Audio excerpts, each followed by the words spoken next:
Hey soldier, let's get right tonight. Here I go, scream my lungs out and try to get to you. You are my only one. I let go, but there's just no one that gets me like you do. You are my only one.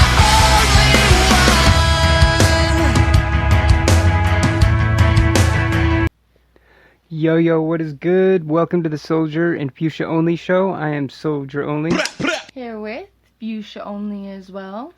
Welcome to this week's episode. We have a ton of shit to get into this week. Yes, which is very exciting, and we'll see how things pan out with what is to come.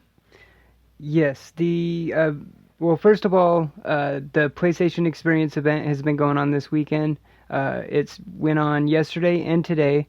Yesterday, Bungie finally announced some of the content that that's going to be coming in their winter event.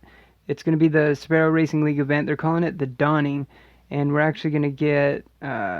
There's actually going to be a lot of changes. There's going to be new weapons, armor, gear. There's going to be a couple new exotic quests because they're actually bringing back the Icebreaker. And then they're also bringing new elemental versions of the Thunderlord, so you'll actually be able to get a Void version and a Solar version of the Thunderlord heavy machine gun. And what they're actually going to do, the event is going to be running from December 13th to January 3rd. And then, so that's 3 weeks, and then every single reset during that 3 weeks, there's actually going to be a gift that you can pick up from either from the Postmaster or from the Eververse. Another thing they're actually going to be changing is that the Eververse, when you buy, stuff from the Eververse, like emotes or ornaments or shaders and stuff like that, it's actually not going to be RNG based like it was during the Festival of the Lost. So you're actually going to be able to pick what you want to get. So that's good that they changed that, because that was the big problem that the community had with Festival of the Lost.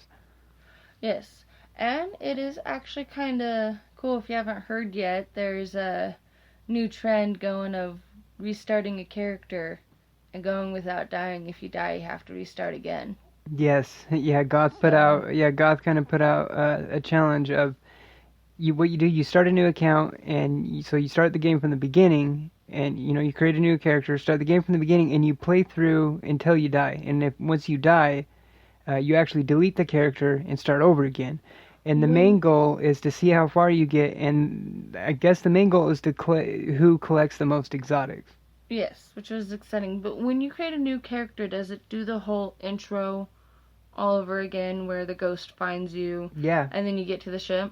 Yes, Oh, it starts the game all over. But a lot of people have been playing it for so long, they won't do what I did, first run through before I move in to the tower. So right. Better luck to them than with me. Yeah, we were just watching Tepti stream it, and I guess he's at the part where Briar died. No. And that's at the Sword of Crota mission is where Briar died, and the mission Tefty was on when we just turned it off to record this. Real quick, another thing they're going to be doing for the Dawning SRL event. Once the event is over, Sparrow Racing League will actually be staying. And you will be able to set up your own races and race friends and stuff like that through the private matches part. So if you're into that, then that's cool that they added that. Just another thing to do. As I said in the video I just made, you can check it out on the Sports Nerd Web YouTube channel. But the video I just made, this content couldn't have come at a better time, because the last couple weeks the community has just really been clamoring for new and more content. It's slowly become, I wouldn't say dead air, but dead gameplay. They're just not getting what they're wanting, and there has been a player base fall off. I mean, there's still a lot of people playing though. I mean, Destiny is Yes. such a successful game, has such a high player base. It's just gotten to the point where everybody's used to it. Yeah, see, It's no longer as new anymore. yeah, and like I've said many times in our podcasts and videos and stuff, is I've only been playing Destiny for I think I started at the beginning of the summer, so I've only been playing it about 7 months or something like that. Maybe 8. Yeah, maybe 8 months, no more than that. So there's still a ton of stuff that I can do. My main is on my Xbox. I have 3 characters on my Xbox. I do play it on PS4 as well, but I only have 1 character on PS4. So I mean, there's still a ton of stuff I can do. Just gotta show some Warlock some love. If anything, I've been showing my Warlock more love than anything. You notice usually when you're Even playing, more than my Hunter. My Hunter is my main. That's what I am as a Hunter. you notice usually when you're playing and I catch attention, it's like the Warlock is the only one I actually know. Others, I'm like, wait, which one are you? Yeah. Yeah. It's just, yeah. Yeah, and God, I forgot where I was going with that. What I was just saying. Dun dun dun. Yeah, big old brain fart. That's okay. It happens. Yeah. It's been a long day, by the way. It has definitely been a long day. I was planning to finish out Ratchet and Clank, but did not get the chance to. Yeah, it was another Sunday that I had to work, so not a big surprise, but Work in progress. Work in progress. However, oh, but that's actually where I was going with it. Is how we were talking about how the player bases kind of fell off a little bit, but now is actually a really good time for it because have so many great games that have came out. And Yes. here's a good segue because as we were talking about the PlayStation experience, we also got to see some of the stuff that's gonna be coming in the future.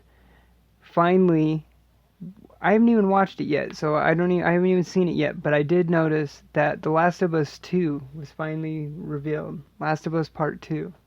yes. So that's that's awesome that we're gonna have, I mean, everyone knew that was gonna come eventually. what is the name? I always forget the name. Horizon. Yes, Horizon Zero Dawn Horizon. is easily both of our most anticipated game right now. That one I am definitely looking so excited. I didn't tell you about this. I actually, one of the podcasts I listened to at work today, it was the Game Informer podcast. Mhm. They talked a lot at the beginning about Resident Evil 7 because one of the Ooh. guys on it got to sit down and play 4 hours of it, and he said it is looking good. He said Brutal. the whole game is, it's still first person view like the demo, Yeah. but he said it's actually closer to the previous Resident Evils than he thought it would be. Now, Resident Evil fans, don't twist your undies quite yet because it's not going to be as action heavy as Resident Evil 5 and 6. So I don't think it's like that. That isn't what he meant by it. What he meant by it is that there actually is more combat than he thought there was going to be because the way the demo portrayed, we didn't even see any weapons in the demo. So a lot of people were even wondering at the time, like, was there going to be combat? But yes, there is going to be. And he said that the combat is actually really, really well done. He said it's actually, the 4 hours he played, he actually said it's really paced, like, brilliantly. Yes. Between, slow exploring. He said, like, these people are chasing, like, kind of stalking you throughout the mansion.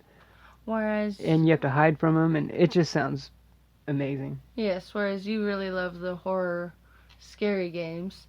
They're still, well, not necessarily horror scary games, but it's still a great, amazing game. Don't get me wrong. I've always loved survival Yeah. horror games and the Resident Evil series and stuff Yeah. like that. It's just one other thing though that I was getting really excited for is the Assassin's Creed movie is coming out, and the more previews you see, the closer it gets, the more amazing and incredible it looks phenomenal.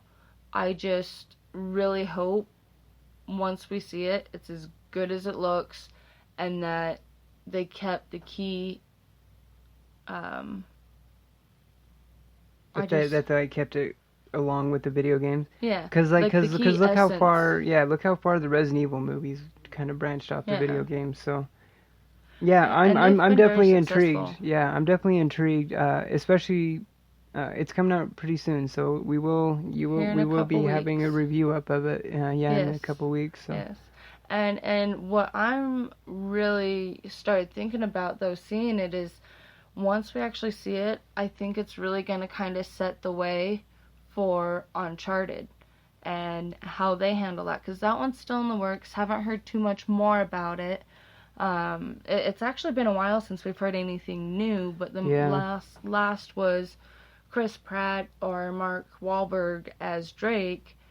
I'm leaning towards Pratt, but I really hope that one follows through as well, and that they do complete it, they do it, and that it is as awesome as it sounds. Yeah. 'Cause I mean, they have big shoes to fill because the games are so good. Speaking of which, of Uncharted and the Game Awards, they actually won, what was it, Best Art Direction and Best Narrative? Oh, and Best Performance. Yes. Nolan North won Best Performance for the voice of Drake. Which I really did totally geek out when I saw the voice of Elena, Drake, and his brother Sam, yeah. Sam. All three of them. It's, I think Emily Rose, Nolan North, and Troy Baker is their real names. Yes, and even seeing them, it's like, it's Elena. Oh, it's such Elena, a trip. but, It's such a trip, to listen and hear the voice and you look up and it's not Drake. It is so incredible, though. It's so weird. It was awesome. It was a really good rewards. I loved the beginning.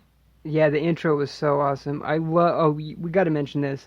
I loved how Jeff Keighley took the time out of the beginning in the intro and gave Hideo Kojima the award that he rightfully deserves, the Industry Icon Award. He was supposed to get it last year, but as we found out, Kojima, during that last 6 months of development of Metal Gear Solid 5, he was pretty much locked away in a room, away from his team, in one of the not able to darkest- contact with him. Yeah. It's just a shit show. Yeah, he had really fallen into the darkest part of his career. Your biggest fear when you've been so successful, unfortunately, at that time was coming true for him. And I loved his humbleness. His humbleness, yeah. And just principle, how he didn't want to accept the award at that time. I love that. Yeah, because Jeff Keighley said after last year's award show, he tried reaching out to Hideo Kojima and giving him the award, and Hideo Kojima's exact words he said was, "I don't want that blood on my hands." Yeah, I mean, saying he didn't want the award for that game. Yeah, and he was willing to drive out personally just to deliver it to him, and didn't understand what was going on because it was such under tight wrap. Nobody knew. And that it moved my heart. It was just so incredible to watch, and he is really amazing. And it's nice to know there is still some good in the world, that he got finally what he should have. Yeah, and that's what's crazy about the whole situation, because this whole crap between Konami and him started, over a year ago. And we're, as time has gone on, we start hearing a little more and more about it. And, I mean, it was ugly. Mm-hmm. And I just think it's awesome that he's finally on his own. He has his studio he's upstarting. And I'm excited for the game he is working on. Yes, the preview they showed looks so interesting. The bad news with that, though, is that game is easily several years off. True, but all great, not but all there's going to great be a lot games, of great games. Some great games take time. His games are worth the wait. Exactly. What was the other one you were telling me was in the works? It was the Silent Hills that was the one that got canceled. No, not that one. It was no, the one you said I would like, Dragon.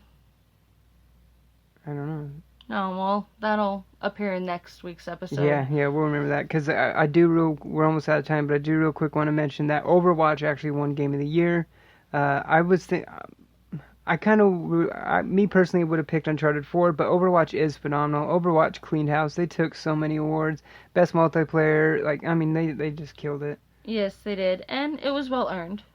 It is well earned. That's a phenomenal game, so it is deserved. I'm not even going to call it an upset, because it is that good of a game. I just personally would rather see Uncharted win. However, Uncharted did win a few good ones as well, so. Yeah, they did. They did. So yeah, all in all, it was a good busy week. That's going to do it for this week's episode. Sorry to cut it short. You can email the show at solgr-and-fusha-only-show@gmail.com. You can follow me on Twitter at sportsnerd48. You can follow her on Instagram at FushaOnly. You can follow me on Instagram at SoldierOnlyGaming, and we'll see you next week. Do it. You know you wanna.